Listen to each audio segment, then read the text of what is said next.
I should be happy. I should be relieved that I'm now the owner of a 2-story, fully furnished lakeside cabin out on the outskirts of town. But all I feel is utterly terrified. When the lawyer randomly appeared on my doorstep with the paperwork, I was certain that there had been some kind of mistake. But all the information was there. My full name, my address, it was all clean cut. Everything except for the name of the deceased. Not only did I not recognize it, but it seemed foreign. Russian or Baltic, maybe. What am I supposed to do? Turn down the offer? I figured, what the hell, you know? Probably just some extremely distant relative. When the lawyer left, I actually let myself feel a little excited. I mean, even if I didn't plan to live in the cabin, I could still sell it and put a little extra money in my pocket. I guess I was a bit more excited than I'm leading on, because it wasn't even 20 minutes after the lawyer had left that I was putting the directions in my GPS and driving out of town. I arrived at the cabin, and the first thing I noticed was just how clean it was. The wood looked freshly polished. There wasn't a single piece of trash or debris to be seen, not even so much as a stray leaf in the driveway. I pushed the door open, and cold air punched me in the face. The place was furnished with leather couches, a pool table, massive flat screens. But the thing that caught my eye the most were the picture frames that hung across every room in the house. There were a few of the assumed deceased, but the ones that caught my eye the most were the ones of me. It wasn't just a handful of old family photos. These were all taken randomly, and I was the only person in each one. Some were of me at the bus stop for school. Some were of me grabbing dinner at random fast food joints. Others were of me at my house, lying in bed, watching TV, doing things that I'd only do if I was certain no one was watching me. I felt nauseous. I wanted to cry. I don't know why I didn't leave right then and there. I don't know what compelled me to look deeper into the cabin. I started finding old clothes from my elementary school days, old drawings that I had grown embarrassed of and thrown away. A full portrait of my face that looked completely hand-painted. The world started caving in around me. It felt like a bad dream that I couldn't force myself out of. But the thing that pushed me over the edge and had me running as fast as I could for the front door was the filing cabinet with my name written on it in black Sharpie. I held my breath before opening it, fully expecting to find a complete record of my life for however long this has been going on. But what I found was far worse. I pulled the cabinet open slowly. Sweat lined my forehead, and my heart beat out of my chest. I was confused at what I saw at first. I thought it was a dead animal upon first glance, but as my eyes adjusted, I realized exactly what I was looking at. It was piles and piles of hair. Hair that matched my own perfectly. And as soon as it registered, you couldn't have paid me to stay in that cabin for another second. I didn't go to the police. I didn't even tell my family. I just wanted to move on and put the whole experience behind me, and why wouldn't I? This guy was dead, and that cabin could rot alongside his corpse for all I cared. At least, I thought he was dead. After receiving a letter a few weeks later, though, I can't say that I'm fully confident anymore. The paper was wrinkled and torn, but I understood the contents immediately. Thanks for stopping by.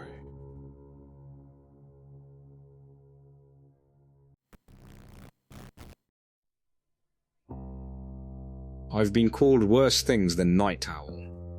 Back inside, they used to call me ghost, quiet, kept to myself, moved when nobody was looking. Funny how that sticks. Even now, I sleep through the day and come alive when everything else shuts down. Guess some habits don't leave you, even when you do. This job, security at Ridgeway Mall, is the first real shot I've had since getting out. Clean shirt, badge, a boss who didn't ask too many questions. That alone was enough for me.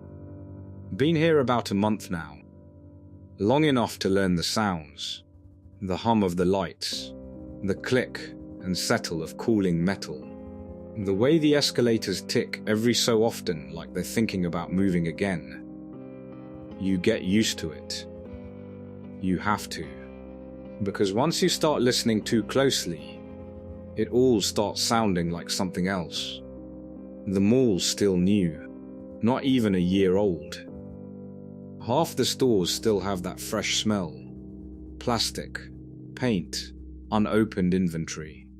And then there's the new one, opened just a week ago. Velour Nocturne. Weird place.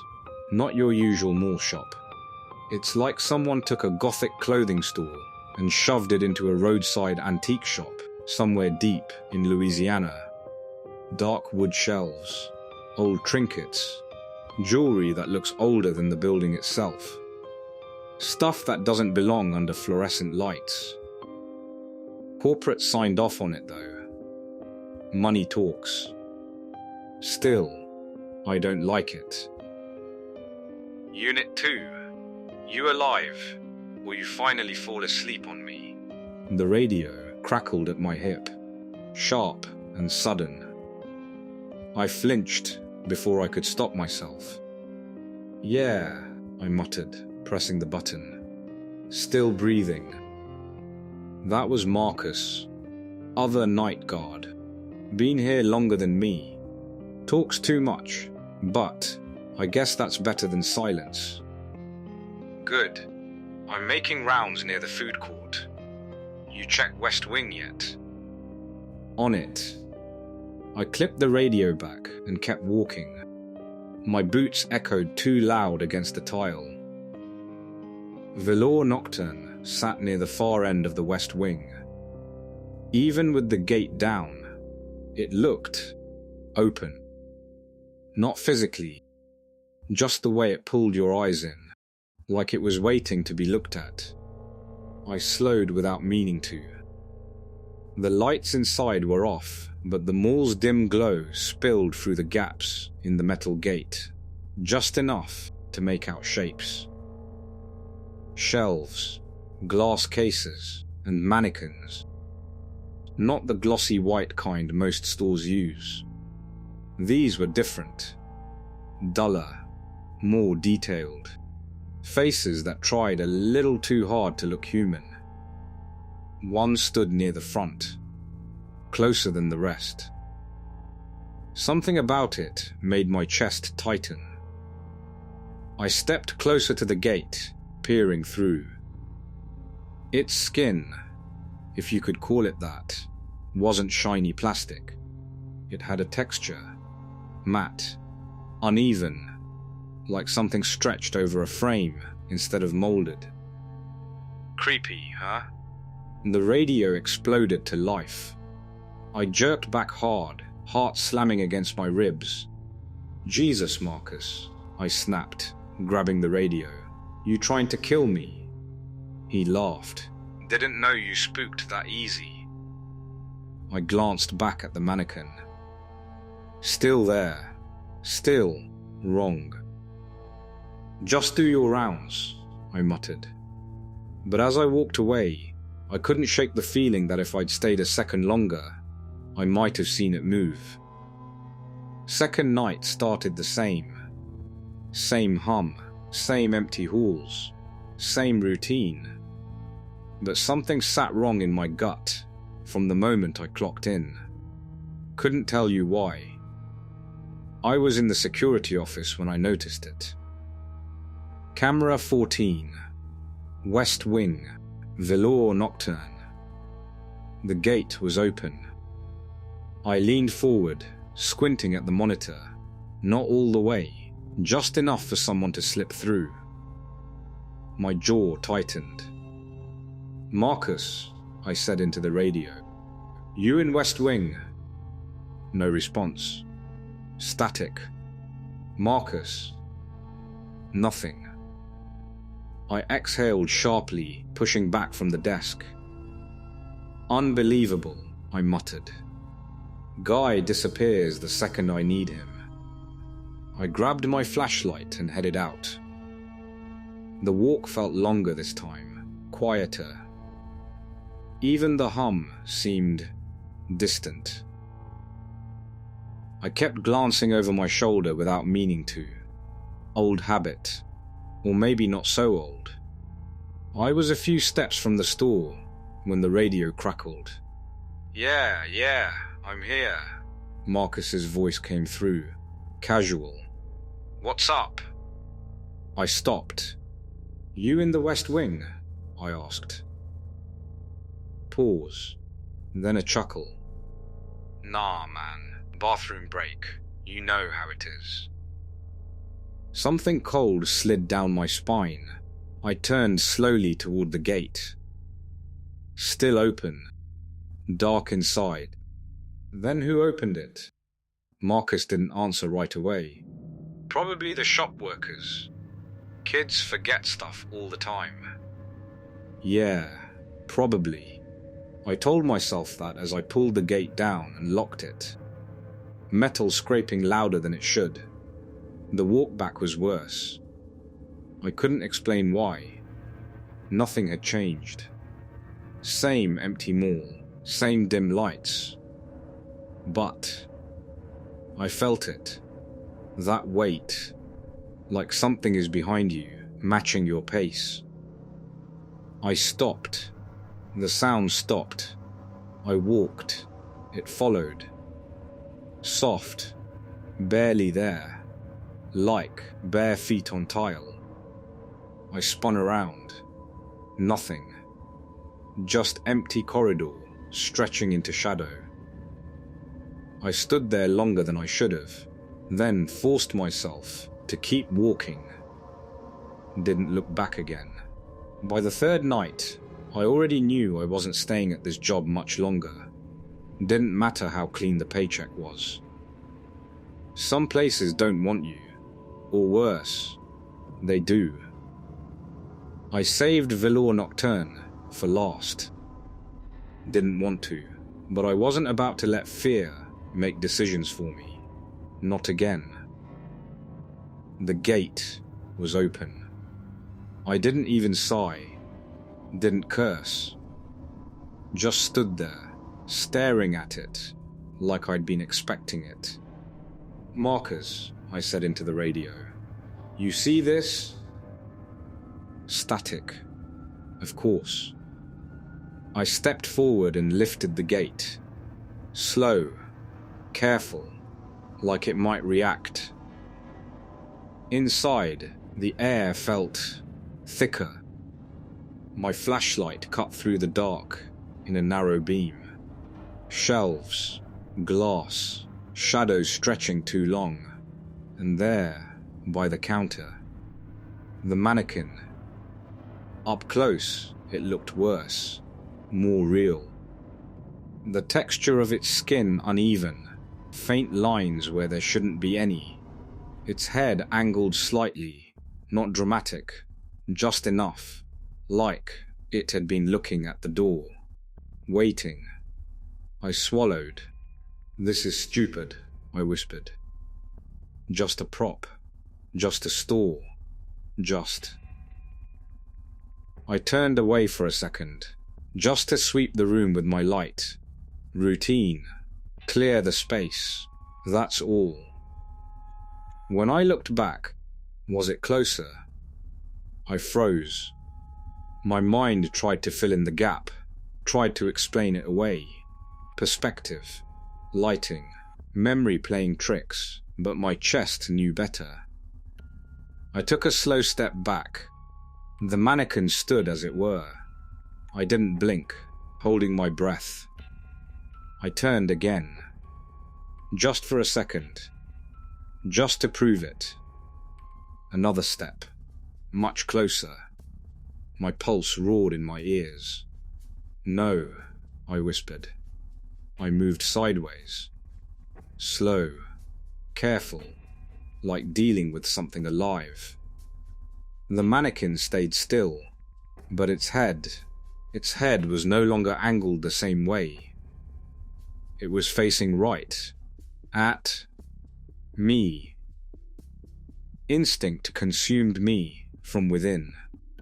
That same instinct from before, from a different life. The one that tells you to get the hell out of there. The intrusive thought that you know when something isn't human. I walked backwards toward the exit, never turning my back. The beam of my flashlight never left it, not once. Right at the threshold, the light flickered, just for a fraction of a second, and in that blink, it was right in front of me. I stumbled back, hitting the gate hard. The metal rattled as I shoved it down, hands shaking as I locked it in place. My breath came fast. I didn't look back, didn't check, didn't care. I just ran back to the office. Fast at first, then faster. Then I was almost sprinting. I quit the next morning.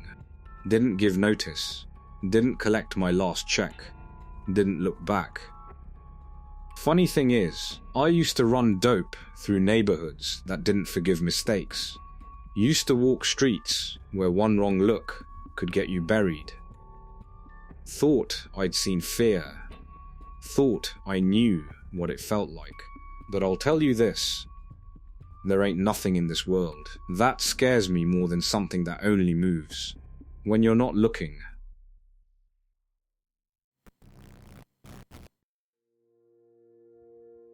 Seventh of March 2019 marked one of the greatest leaps for mankind as the first settlement of human beings set foot on Mars. A project about 20 years in the making finally coming to fruition, and yet, to this day, no one seems to remember it ever happening. 7 people gave their lives to set down on Mars, the first step at colonizing another planet, and as such events usually are, it was broadcasted worldwide. Millions of people had their eyes upon Bright Horizon 9 as it landed on the red planet. My family was no exception, and we excitedly gathered together to watch a part of history in the making. Wow, this looks just like Arizona. Jackson said as he took his first step onto Mars's surface. Great. Who the hell let Jackson be the one to speak? First words on Mars. Real inspirational. Cameron said sarcastically. The footage was mind-blowing. The fact that we could watch people walk on Mars, live, 30 million miles away, was just another testament to ourselves. The fact that we could do anything. Of course, there's a delay when broadcasting from another planet. It takes approximately 10 minutes for a signal to arrive from Mars, depending on what time of year it is. So, live might be an overstatement, but it felt truly magnificent nonetheless. The crew joked around as they took their first walk on the surface, trying to downplay their mixture of nervousness and amazement at the sights. We'd all seen pictures from Mars before, but witnessing someone walk around, showing us the environment from their point of view, was something entirely different. All right, remember, we are not tourists, so let us try to seem professional, at least as long as we are on television. Gordon said, the assigned leader. Each of them had a camera mounted to their helmet, and since us viewers received all the different feeds, we could freely switch the view on command. I've never seen my dad so excited about anything. He had just rounded 60 years of age. Even he acted as if he was a kid again, just watching the moon landing for the first time, as he did so many years ago. A couple of weeks passed, and each moment of the astronaut's day was streamed and easily accessible online. According to the view counter, at least 1 million people watched them each day. There were cuts in the signal every now and then, a few hours of dead air, and of course, they also slept at the end of each Martian day, also referred to as a sol. I kept watching them for an hour or so after coming home in the evening. It felt good to live in a time of such scientific advancements, and a part of me dreamed that I might set foot on Mars myself one day. Time flew by, and on April 9th, after about a month on Mars, I sat with my dad and watched the stream of another spacewalk. They were collecting samples and checking the foundation for future settlements. Nothing too exciting, but absolutely worth our time. Gordon was usually the one to lead the team, and though he tended to pick Cameron and Jackson, this time he included Anderson as well. A more quiet guy I'd hardly even noticed before. The crew had sat down at the edge of Valles Marineris, a valley roughly 3 times the size of the Grand Canyon and far deeper. In a way, I had become attached to the crew, watching them almost every day for a month. Jackson was by far my favorite, and judged by his attitude, it was hard to think of him as a professional astronaut. Always messing around, joking about the dumbest things. Gordon, on the other hand, fit his leadership role perfectly. Strict, mature, but most of all, caring. The rest of the 7-member crew were your run-of-the-mill geeks, apart from Anderson, who was more of a giant. Each perfectly chosen for their part of the mission, but somehow not too interesting to watch. Cameron, the crew's only woman, was the smartest of the bunch, and was responsible for most of the station's maintenance. During their expedition, we mostly followed Jackson's feed, only changing over to the other channels while he was busy picking rocks. Well, this sure is something else, Jackson said as they looked over the valley. You still think it looks like Arizona, jackass? Cameron asked playfully. She tended to pick on Jackson, and he often responded with his own snide remarks. As different as they were, they made a great duo. To me, it seemed like a couple of high school kids flirting, but it was oddly endearing to see how normal life could be on a different planet. It was a particularly dark sol on Mars, and the sun was just about to descend beneath the horizon, meaning the crew had to return to their station. The sunset on Mars differed greatly from the romantic scene we see on Earth. Blue and cold. It was more eerie than beautiful, rising a sense of dread in my body. I think I prefer Earth's sunsets, Jackson said. Yeah, gonna be a while until we see one of those again. if they ever come to pick us up, that is. Jackson added. Once the sun had set sufficiently low, Gordon ordered everyone to pack up. The crew abided, but seemed upset that their work had been cut short. Before the crew could even begin to collect their things, the audio glitched out completely, and the entire feed was cut from any camera available. Not a big deal. It happened often enough to seem trivial. The feed returned after a couple of minutes as I came back from the kitchen with a cup of tea. My dad had engulfed himself in the footage, which finally returned. This time we were following Gordon's point of view. We were met with the sound of panting. Did anyone see that? Anderson asked. Just the fact that Anderson, a mountain of a man, barely ever opening his mouth to speak, uttered anything with fear in his voice, felt terrifying enough. See what? Gordon asked. There was something moving from down in the chasm. Anderson clarified. Before anyone got a chance to investigate, they were interrupted by a panicked Jackson. Can any of you hear me? Jackson yelled. We swapped the feed to Jackson, the camera panning frantically around as he searched for his crew. Calm down, Jackson. We are still here. The comms just shut down for a minute. Just a glitch. Gordon responded. Then why cannot I see you? He asked. At that point, the camera changed to Gordon's view, and despite showing exactly the same environment, Jackson was nowhere in sight. Did you walk off somewhere, Jackson? What are your coordinates? No, I did not fucking move. Get a hold of yourself. We will find you. The view switched back to Jackson for a moment, just in time to see a blurry shape fly by him at an incredible speed. He let out a short scream before his feed was cut off, leaving us with nothing but a pitch-black screen.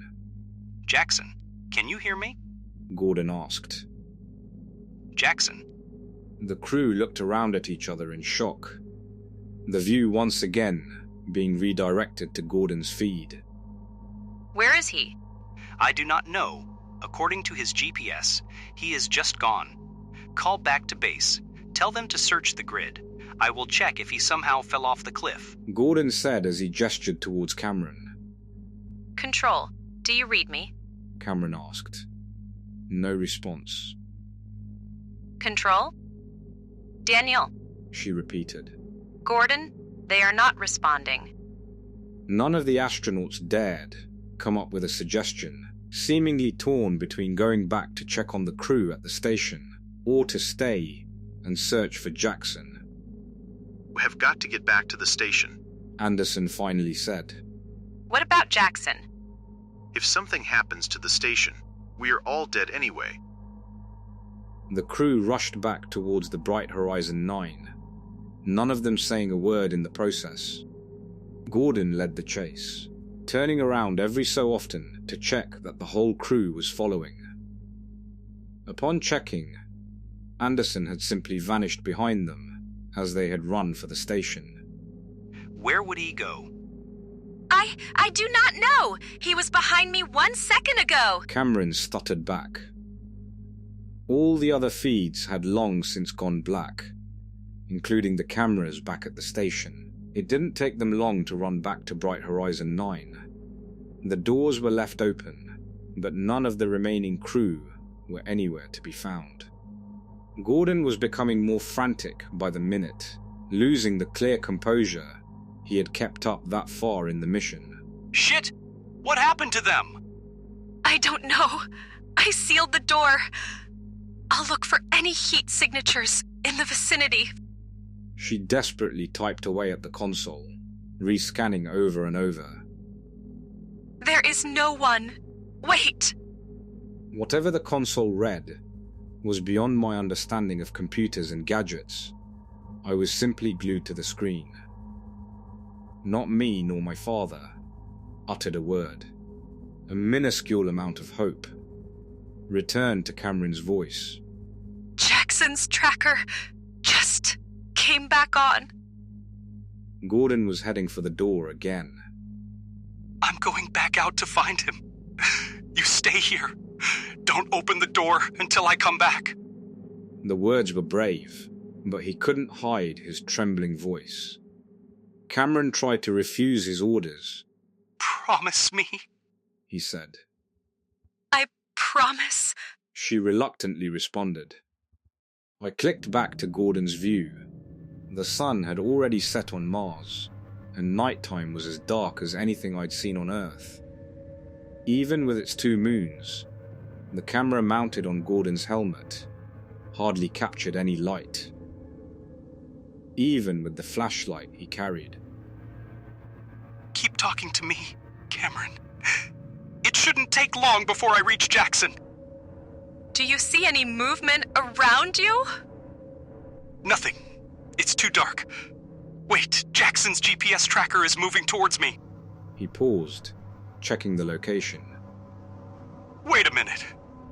He's moving at more than 50 miles per HR. That's not... He fell silent, and his feed cut off. Cameron sat back in shocked defeat. She didn't even attempt to call out for her friends. She knew they were long gone. She simply stood up and walked towards the kitchen. Without saying a word, she picked up one of the knives and slit her own throat, a decision taking less than a split second. Since we saw it from her point of view, it was hard to tell exactly what happened, but the following stream of blood and subsequent gurgles hinted towards what she did. It felt like ages before the gurgling stopped, but no sooner had she gasped for her last breath of air before a creature stood in the periphery. We couldn't see anything more than a blurry outline, far too tall and skinny to be a human.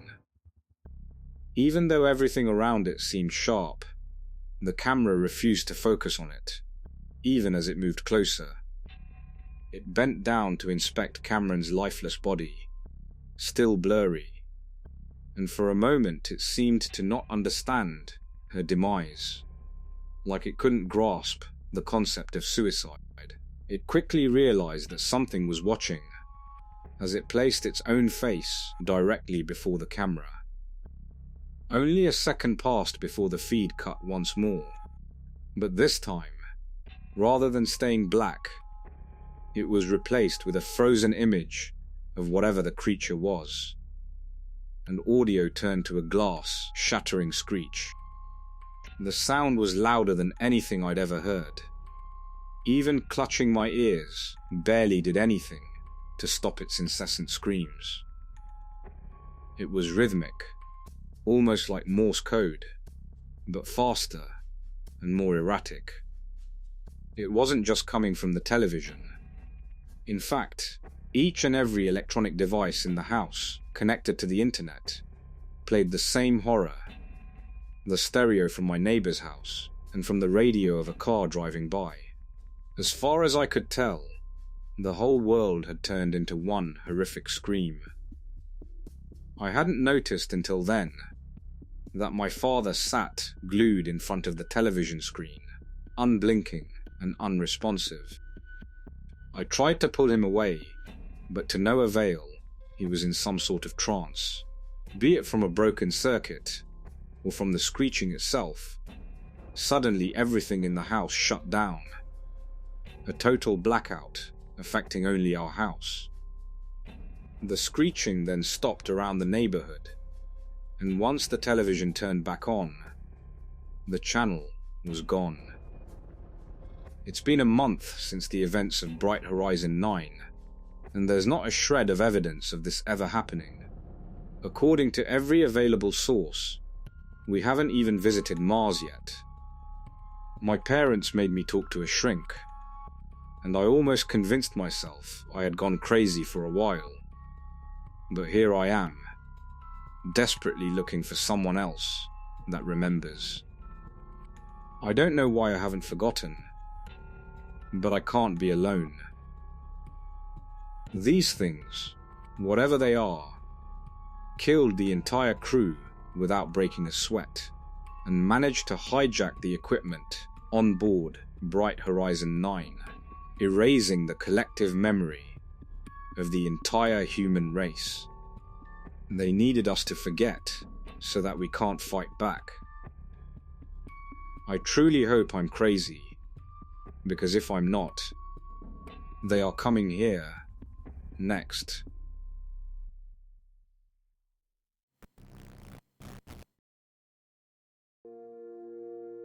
When I tell people that I used to be a paranormal investigator, one of two things usually happens.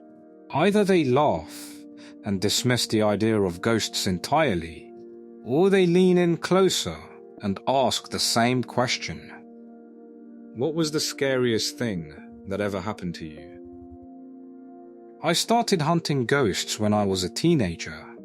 One of my earliest memories is sitting in the living room with my mother while she watched a television psychic claim he could communicate with the dead. My mother would laugh and call it nonsense, but I hung on every word. The idea that someone could speak to spirits fascinated me. As I grew older, I realized my mother was probably right. Most of those television psychics were frauds. Still, the idea of communicating with the dead never left me. Then one night, I watched a paranormal investigator stand in front of a crumbling old house and say, "Behind me is supposedly the most haunted house in the world. I'm here to find out the truth." I was captivated. The investigator wandered through dark hallways, carrying nothing but a camera and a tape recorder, asking questions into the darkness. Sometimes strange sounds echoed through the house.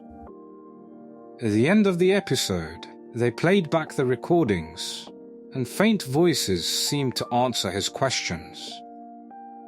The chills that ran down my spine were unforgettable. At that moment, I knew I wanted to do exactly what he did. So, I spent years researching the paranormal. I graduated from high school, joined online communities, and eventually earned a place on a fairly well-known ghost hunting team. We weren't television stars, but for a while, we ran one of the larger paranormal websites on the internet. Most investigations were boring. Contrary to what television suggests, paranormal activity doesn't happen every time you enter an abandoned building. More often than not, you spend hours, or even days, in empty houses and forgotten locations without experiencing anything unusual. Many television shows exaggerate or fabricate evidence to make better entertainment. Our team preferred a more cautious approach. Whenever we received reports about a supposedly haunted location, we would usually send a single investigator and an intern to scout the site before committing the entire crew. One October, we received an email about a farmhouse in the next state over. The message wasn't unusual, but the subject line was. It contained only a single word: haunted. Something about that word unsettled me. The farmhouse itself wasn't famous, but it wasn't completely unknown either. Over the years, stories had circulated about the property. Some claimed a madman had slaughtered an entire family there. Others insisted the family's daughter had gone insane and murdered her parents. No one seemed to know the truth. What was certain was that the farm had once been prosperous and was now abandoned. After a vote, I was chosen to investigate. My partner for the trip was an intern named John. At first glance, John looked intimidating, dressed in black and carrying the appearance many would describe as goth. He seemed like the type of person who would revel in the macabre. In reality, he was quiet, polite, and surprisingly gentle.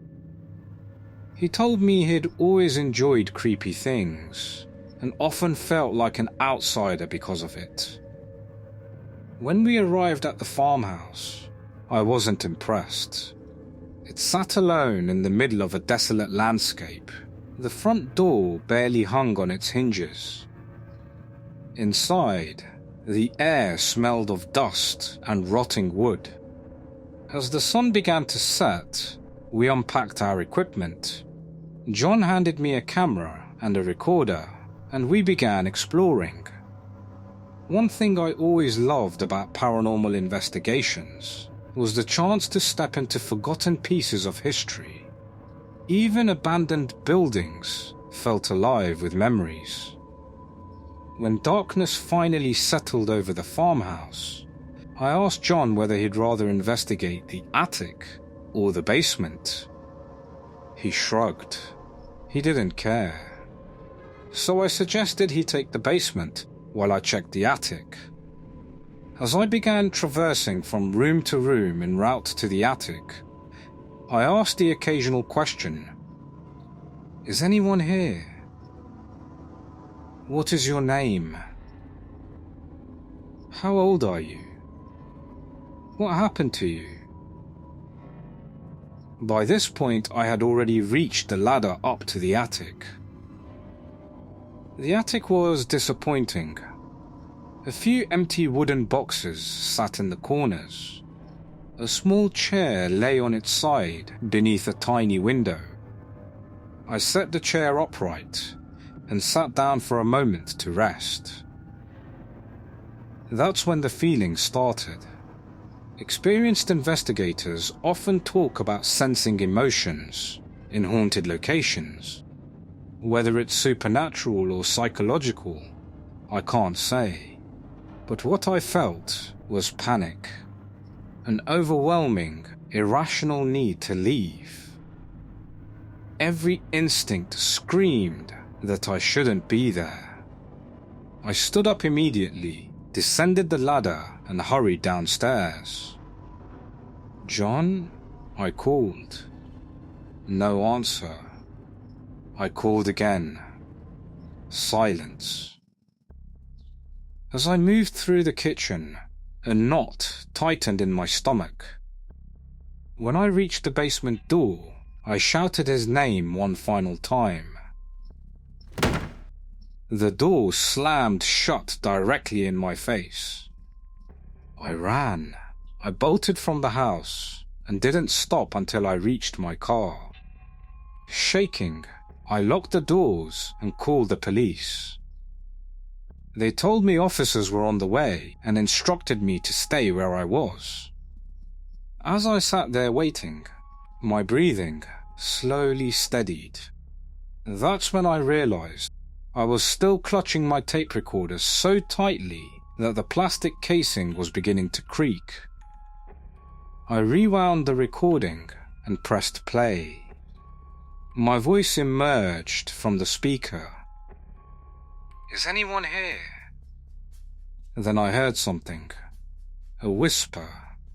So faint I had to press the recorder against my ear. Yes. "What is your name?" John, "How old are you?" 17. "What happened to you?" Killed in the basement. The color drained from my face. At the exact moment I had felt that overwhelming panic in the attic, the voice said something else. Get out. It knows you're here.